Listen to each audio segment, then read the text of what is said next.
ওকে, তো এইভাবেই ইসরায়েলে একটা রাজনৈতিক সংঘর্ষ তৈরি হয়ে গেল এবং এদের সাপোর্ট নিয়ে অ্যাবসালম তার কোর্টটা ত্যাগ করলো এবং জনমত গঠন করার জন্য সে পথে প্রান্তে বিভিন্ন জায়গায় রাজ্যে সে কিন্তু ঘুরে বেরিয়েছে এবং সে কান্নায় ভেঙে পড়েছে জনগণের সিম্প্যাথি নেওয়ার জন্য। এবং সে জনগণকে বোঝানোর চেষ্টা করেছে যে আমি যোগ্য পিতার যোগ্য সন্তান থাকার পরেও কেন আমাকে উত্তরাধিকারী ঘোষণা করা হচ্ছে না, কেন আমার পিতা তার অবর্তমানে তার ভাই যে একজন ক্যাথলিক্স একজন অযোগ্য ব্যক্তি তাকে কেন রাজা হিসাবে ঘোষণা করছে।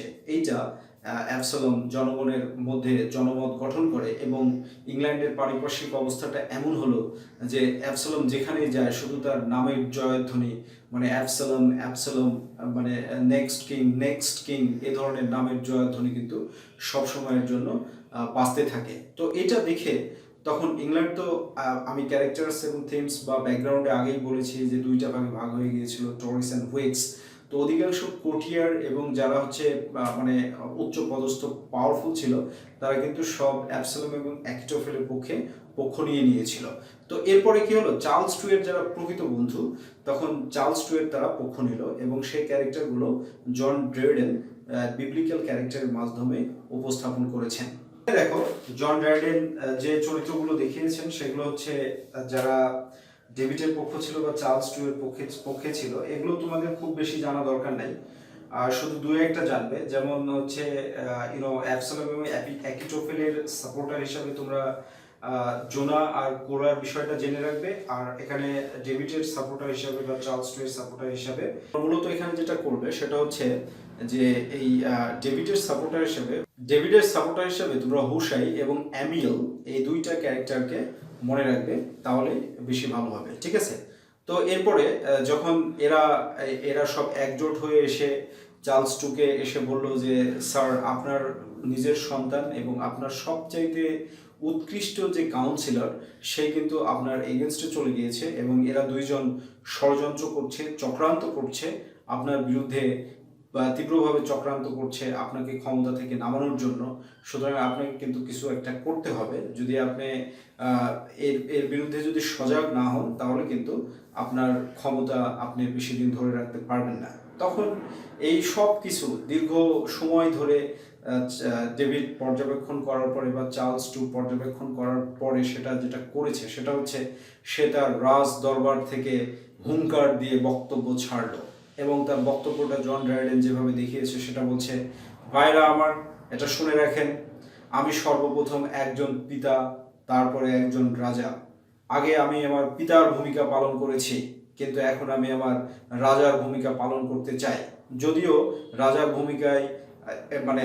ভূমিকা প্রকাশ করার জন্য আমার একটু দেরি হয়ে গিয়েছে, তারপরে আমি এখন বলে রাখছি, অ্যাবসালম এবং অ্যাকিটোফেল যে চক্রান্ত রচনা করেছে এই চক্রান্ত ভিত্তিহীন, এই চক্রান্তের কোনো দাম নেই, এটা বেবুনিয়াদ চক্রান্ত।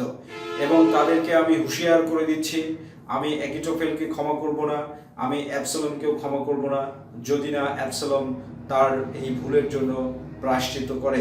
যদি তার ভুলের জন্য সে প্রায়শ্চিত্ত করে তাহলে তাকে আমি ক্ষমা করে দিব। এইভাবে চার্লস টু একটা বা ডেভিড একটা মানে হুঙ্কারমূলক বক্তব্য ছেড়ে দিল।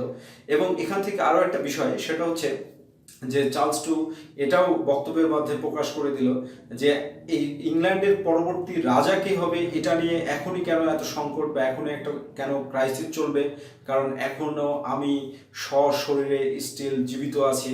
সুতরাং আমি বেঁচে থাকতে কোনো রকমের কোনো ক্রাইসিস আমার এই রাজ্যে আর মেনে নিব না। এইটা শুনে জনগণ তাদের মতামত ঘুরিয়ে ফেললো এবং অ্যাকিটোফেল এবং অ্যাবসালমের যে পুরো চক্রান্ত সেটা কিন্তু ব্যর্থ হলো এবং টাইটাস ওটসকে পারজুরির অভিযোগে 1681 সালে কিন্তু মৃত্যুদণ্ড দেওয়া হয়। ঠিক আছে? এইভাবে জন ড্রাইডেন খুব চমৎকারভাবে এই একটা স্যাটিরিক্যাল পোম বিবলিক্যাল রেফারেন্সের মাধ্যমে লেখার মাধ্যমে পুরো রাজনৈতিক অবস্থাটাকে তুলে ধরেছে। এখানে আরেকটা বিষয় বলে রাখি, সেটা হচ্ছে এটা জন ড্রাইডেন যখন এই বইটা প্রকাশ করে তখন অ্যানোনিমাসলি প্রকাশ করেছিল, অর্থাৎ বেনামে প্রকাশ করেছিল, কিন্তু সবাই বুঝতে পেরেছিল যে বইটা কার হতে পারে বা লেখাটা কার হতে পারে। কারণ এর আগে 1670 সালে জন ড্রাইডেন কিন্তু একটা ড্রামা প্রকাশ করেছিল, সেটাও ইংল্যান্ডের রাজনৈতিক সংকট নিয়ে, সেটা ছিল হচ্ছে রিহার্সাল। রেড রেলস জামা যেহেতু তিনি লিখেছিলেন, সুতরাং এটা সাধারণ পাঠকদের বুঝতে সমস্যা হচ্ছিল না যে কে লিখতে পারে। লেকচারটা একটু বড় হয়ে গিয়েছে। এই পার্টেই চেয়েছিলাম যে সিম্বলস এবং অ্যালিগরি নিয়ে আলোচনা করবো, যেহেতু বড় হয়ে গিয়েছে তাই আমি আরেকটা পার্ট করছি, তোমরা সেই পার্টটা দেখে নাও, তাহলেই পুরো কনসেপশন ক্লিয়ার হয়ে যাবে ইনশাআল্লাহ।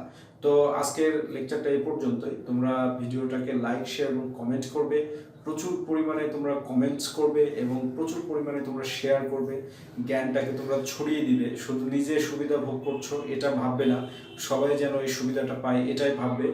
আর এই তোমাদের সুস্বাস্থ্য কামনা করছি, তোমাদের বেটার ক্যারিয়ার কামনা করে আজকের ভিডিওটা শেষ করছি এখানেই। তবে ওয়ান থিং মোর, আর একটা কথা শেষে বলি, সেটা হচ্ছে এটাই, নেভার স্টপ ইউর সেলফ।